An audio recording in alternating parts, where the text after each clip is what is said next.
वाञ्छकल्पतरुर्भ्यश्च कृपा सिन्धुव एव च पतितानां पावनेभ्यो वैष्णवेभ्यो नमो नमो। कलयुग केवल नाम आधारा, सुमिर सुमिर नर उतरे ही पारा। कलयुग में केवल नाम रूपक नाव में बैठकर ये भवसागर से पार लगा सकते हैं और कोई भी उपाय नहीं है। हरे नाम एव केवलम कड़ो नास्ते व गति अन्यथा। स्वयं भगवान कहते हैं इस कलयुग मनुष्य के लिए मैं एक बार नहीं, दो बार नहीं, त्रिबार सत्य करके कह रहा हूँ, हरि नाम ही केवल एक ही आधार है, एक ही उपाय है जो एक कड़ी रूपी भवसागर से तर सकते हैं। एक बार नहीं, 3 बार बोल के कह रहे हैं, क्योंकि एक कड़ी कर्मिस मनुष्य कड़ी रूपी कर्मस बुद्धि में भगवान की कोई बात को एक बार सुनने वाला नहीं है। इसलिए 2 बार नहीं, 3 बार भगवान के कह रहे हैं हरि नाम ही आधार करके साधन करके भगवत प्राप्ति हो सकता है। एक कड़ी रूपी भवसागर से तर सकते हैं। कृत्ये धायन्ते विष्णु त्रेतयाम जयतो मखे द्वापरे परिचर्यायाम कलौ तद हरि कीर्तनात्। सतयुग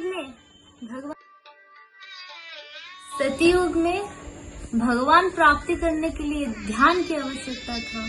सतयुग के मनुष्य ध्यान द्वारा भगवत प्राप्ति कर सकते थे उसी समय, क्योंकि उसी समय मनुष्य की आयु था 1 लाख वर्ष, तो कोई 1000 वर्ष, कोई 5000 वर्ष साल ऐसे तपस्या करके ध्यान करके भगवत प्राप्ति कर सकते थे।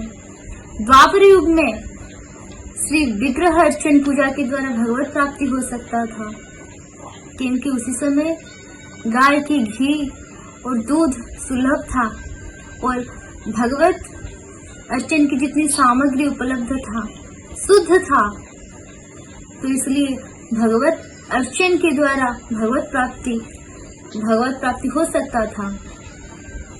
तृतीय युग में यज्ञ के द्वारा भगवत प्राप्ति हो सकता था, क्योंकि उस समय मंत्र उच्चारण करने वाले पंडित शुद्ध उच्चारण करते थे एवं उस समय ऐसा वातावरण था जो यज्ञ हो सके। उस समय राजसिक राजा लोग सब यज्ञ करते थे और ऐसा धन बल था, इतना जल बल था, तो यज्ञ हो सकता था।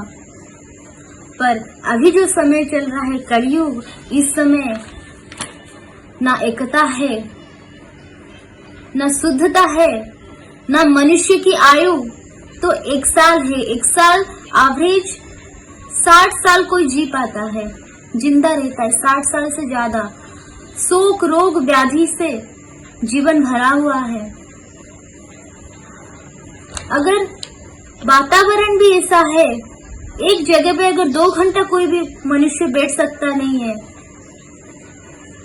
पांव दुखने लगती है, हाथ दुखने लगता है, मन अस्थिर है, इस समय कौन सा ध्यान, कौन सा तपस्या, कौन सा यज्ञ कर सकता है कलयुग के मनुष्य। तो इसलिए भगवान स्वयं कह रहे हैं इस कलयुग मनुष्य को मैं कैसे उद्धार करूं।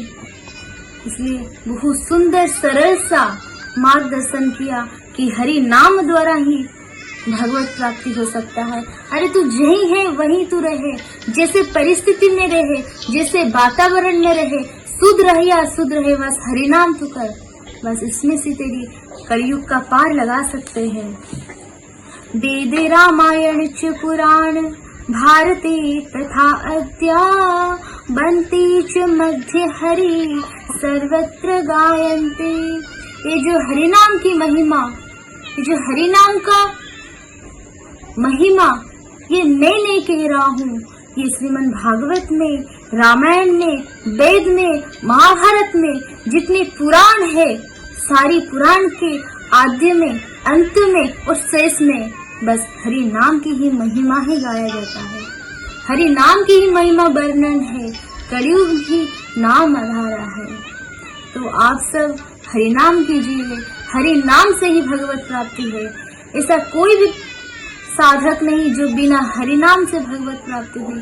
तुकाराम जी है, मीराबाई है, रूप सनातन जी है, सब हरि नाम के द्वारा भगवत प्राप्ति किए हैं। हरि बोल।